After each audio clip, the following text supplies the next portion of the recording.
چھوڑا تو تمام لوگ وہاں سے منتشر ہو گئے اور جزیرہ عرب کے اطراف میں منتقل ہونے لگے۔ وہیں سے ہجرت کرنے والا ایک قبیلہ بنو جرہم تھا۔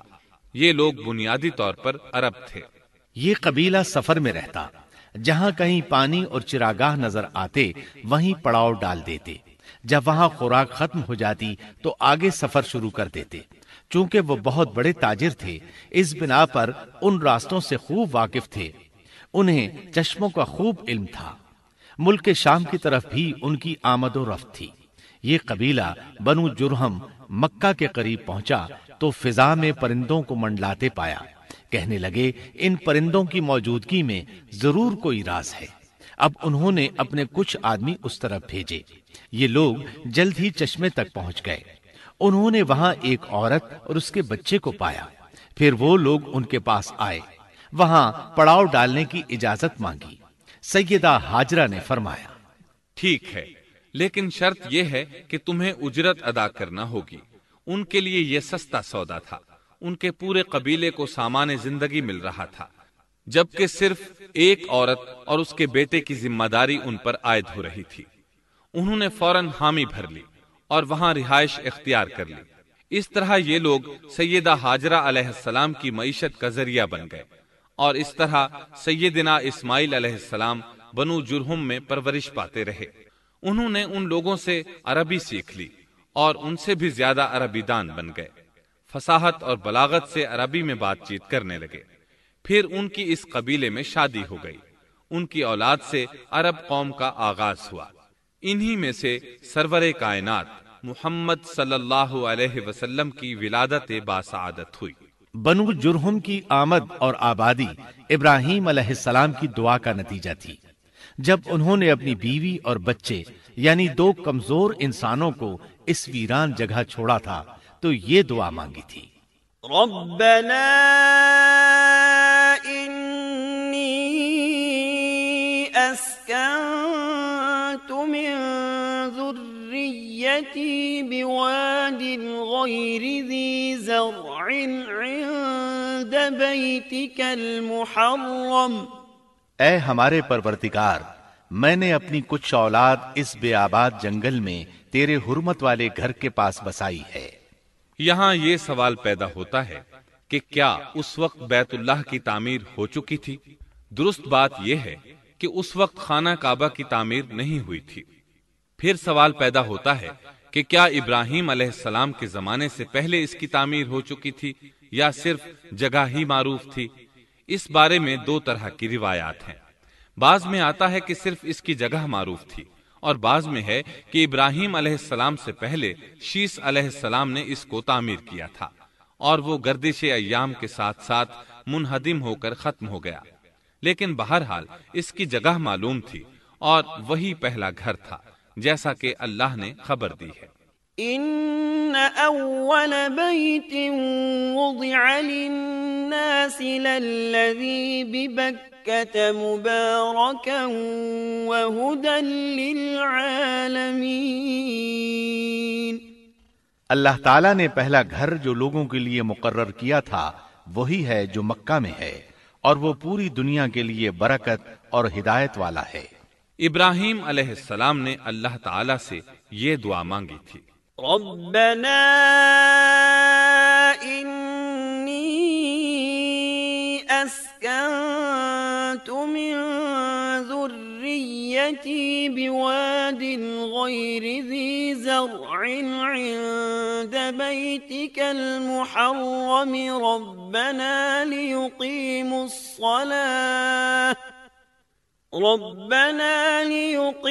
الصلاة فاجعل أفئدة من الناس تهوي إليهم وارزقهم من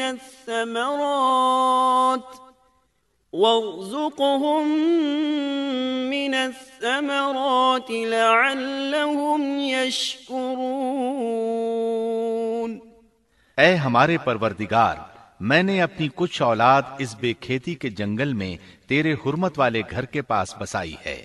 اے ہمارے پروردگار، یہ اس لیے کہ وہ نماز قائم کریں، پس تو کچھ لوگوں کے دلوں کو ان کی طرف مائل کر دے اور انہیں پھلوں کی روزیاں عطا فرما تاکہ یہ شکر گزاری کریں۔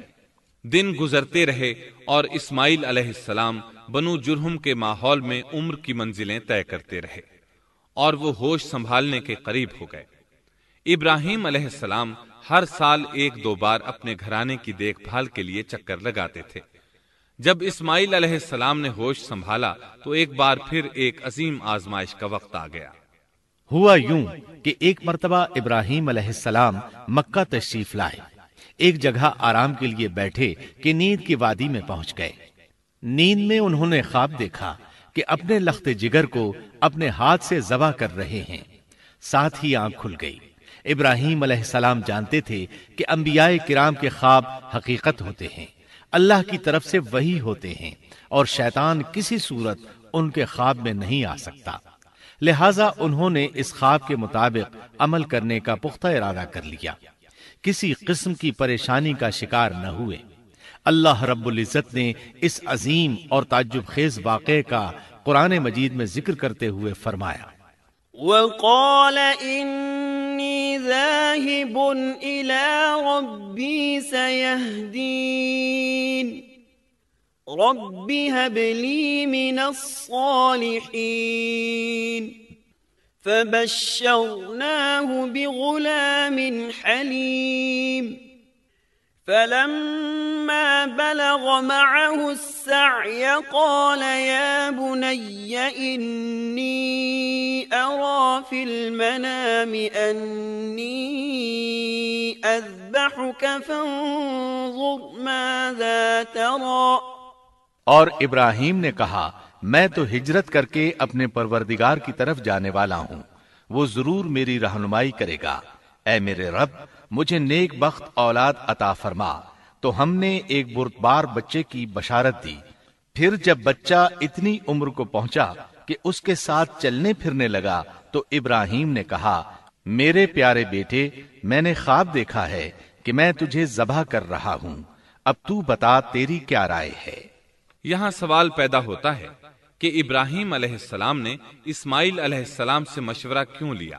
وہ چاہتے تو اسماعیل کو سوتے میں ذبح کر دیتے، اس طرح اللہ کا حکم بجا لاتے۔ وہ بیٹے کے پاس کیوں گئے اور ان سے مشورہ کیوں لیا؟ جی ہاں، یہ مسئلہ یاد رکھنے کے قابل ہے کہ ہر مسلمان پر لازم ہے کہ وہ اپنے دوسرے مسلمان بھائی کو اجر و ثواب میں شامل کرنے کی کوشش کرے۔ ابراہیم علیہ السلام نے بیٹے کو ثواب میں شامل کرنے کے لیے انہیں اللہ کے حکم سے آگاہ کیا۔ یہ نہ چاہا کہ میں اکیلا ہی اجر لیتا رہوں، بلکہ دوسرے کی خیر خواہی کو پیش نظر رکھا۔ والدین کے لیے آپ کے اس انداز میں نصیحت موجود ہے، یہ کہ اولاد کو ثواب کے مواقع فراہم کریں، ان کی صحیح تربیت کریں۔ اگر صدقہ کرنے کا موقع ملے تو بچوں کے ذریعے صدقہ کرائیں تاکہ انہیں بھی اللہ کے راستے میں خرچ کرنے کی عادت پڑے۔ جب کسی دینی مجلس میں بیٹھنے کا موقع ملے تو اپنی اولاد کو بھی ساتھ لے کر جائیں۔ بے شمار لوگ خود تو جاتے ہیں، اولاد کو جانے کے لیے کہتے بھی نہیں، خود دین سیکھتے ہیں، اولاد کو دین نہیں سکھاتے۔ ابراہیم علیہ السلام نے اسماعیل علیہ السلام سے رائے لی۔ سبحان اللہ، انہوں نے جواب میں فرمایا، یا ابت افعل ما تؤمر۔ اے ابا جان، آپ کو جو حکم ملا ہے کر گزریے۔ یہ نہیں کہا کہ مجھے تو حکم نہیں ہوا، بلکہ فوراً سر تسلیم خم کر دیا، اس لیے کہ وہ جانتے تھے انبیاء کا خواب حقیقت پر مبنی ہوتا ہے، اللہ کی وحی ہوتا ہے، اس لیے بالکل پریشانی ظاہر نہ کی، یہ تک نہ پوچھا مجھے کیوں ذبح کر رہے ہیں، یا میرا کیا جرم ہے، یا آپ کے پاس کون سا صریح حکم آیا ہے۔ انہوں نے ایسی کوئی بات نہ کہی۔ اللہ کی فرما برداری اسی کو کہتے ہیں۔ چنانچہ اپنے باپ سے کہا، یا ابت افعل ما تؤمر ستجدنی ان شاء اللہ من الصابرین۔ اے ابا جان، آپ کو جو حکم ہوا ہے اس کو کر گزریے، انشاءاللہ آپ مجھے صبر کرنے والوں میں پائیں گے۔ علماء کرام فرماتے ہیں اس جملے سے ان کا انتہائی ادب اور احترام شامل ہے، اور اس میں زبردست توکل موجود ہے۔ یہ نہیں کہا کہ آپ مجھے صبر کرنے والوں میں سے پائیں گے، بلکہ آپ نے اللہ کی مشیت کو جملے میں شامل کیا اور فرمایا انشاءاللہ آپ مجھے صبر کرنے والوں میں سے پائیں گے۔ لہٰذا مسلمانوں کو دھوکے میں نہیں پڑنا چاہیے۔ یہ نہ کہے میں سفر کروں گا، میں فلاں کام کروں گا، میں فلاں کام کے کرنے کی طاقت رکھتا ہوں، بلکہ یوں کہے اللہ نے چاہا تو میں سفر کروں گا، اللہ نے چاہا تو فلاں کام کروں گا۔ اپنے علم اور طاقت کے دھوکے میں پڑنا سراسر نادانی ہے۔ ہر چیز کا تعلق اللہ سے قائم کرے، جیسا کہ اللہ تعالیٰ فرماتے ہیں وَلَا تَقُولَنَّ لِشَيْءٍ إِنِّي فَاعِلٌ ذَلِكَ غَدًا إِلَّا أَن يَشَاءَ اللَّهُ، اور ہرگز کسی کام پر یوں نہ کہنا کہ میں اسے کل کروں گا، مگر ساتھ ہی انشاءاللہ کہہ لینا۔ اپنی زبان کو اللہ کے ذکر سے سجا کر رکھو اور ہمیشہ اپنے معاملات کو اللہ کی طرف لوٹاؤ۔ بہرحال باپ بیٹا دونوں ہی مصمم ارادے کے ساتھ اللہ کا حکم پورا کرنے کے لیے پیش ہو گئے۔ اسماعیل علیہ السلام نے اپنے والد محترم سیدنا ابراہیم علیہ السلام سے کہا جب آپ مجھے ذبح کرنے لگیں تو میری پیشانی کو زمین پر رکھ دیجیے گا تاکہ آپ کو میرا چہرہ نظر نہ آئے اور کہیں آپ کے ہاتھ رک نہ جائیں، چہرہ دیکھ کر آپ پر شفقت پدری غالب نہ آ جائے۔ اب ابراہیم علیہ السلام نے بیٹے کی پیشانی پکڑ کر زمین پر لٹا دیا، جیسا کہ اللہ تعالیٰ نے فرمایا فَلَمَّا أَسْلَمَا وَتَلَّهُ لِلْجَبِينِ، جب دونوں مطیع ہو گئے اور ابراہیم نے اسے پیشانی کے بل لٹا دیا۔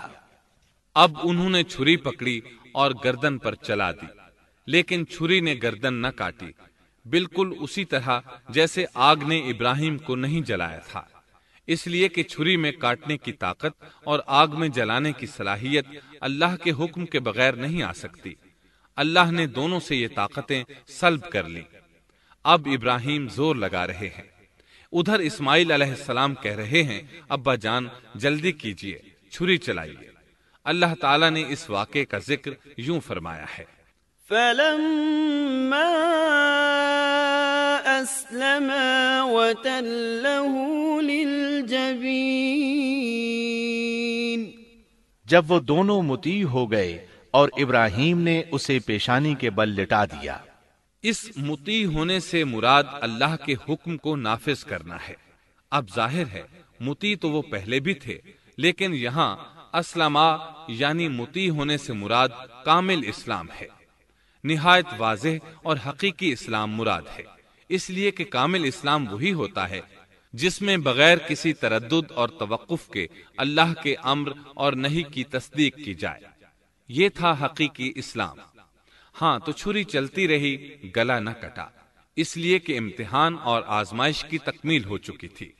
یہ بات ثابت ہو چکی تھی کہ اللہ کا حکم نافذ کرنے میں دونوں پوری طرح کوشاں ہیں۔ اللہ تعالیٰ بھی فرما برداری ہی کا صلہ عطا فرماتے ہیں، چنانچہ آواز آئی قد صدقت الرؤيا إنا كذلك نجزي المحسنين إن هذا لهو البلاء المبين، ہم نے اسے پکارا اے ابراہیم تو نے خواب کو سچ کر دکھایا، یقیناً ہم اسی طرح نیکوکاروں کو جزا دیا کرتے ہیں۔ یقیناً یہ ایک کھلی آزمائش تھی۔ تاریخ کا ایک عظیم ترین امتحان اور کڑی آزمائش دنیا کو آج بھی حیرت میں ڈال دیتی ہے۔ کون ہے جو بیٹے کو ذبح کرنے پر تیار ہو جائے، خاص طور پر اس صورت میں جب اولاد بھی اکلوتی ہو، جس کی وجہ سے 86 سال کے بعد آنگن میں بہار آئی ہو۔ پھر اس کی قربانی کا بھی واضح حکم نہیں دیا گیا تھا، اشارتاً خواب میں رہنمائی کی گئی تھی۔ آپ کہہ سکتے تھے یہ قتل اور سنگین جرم ہے، کہہ سکتے تھے اپنے بیٹے کو کس جرم میں قتل کروں، لیکن آپ نے بغیر کسی تأمل کے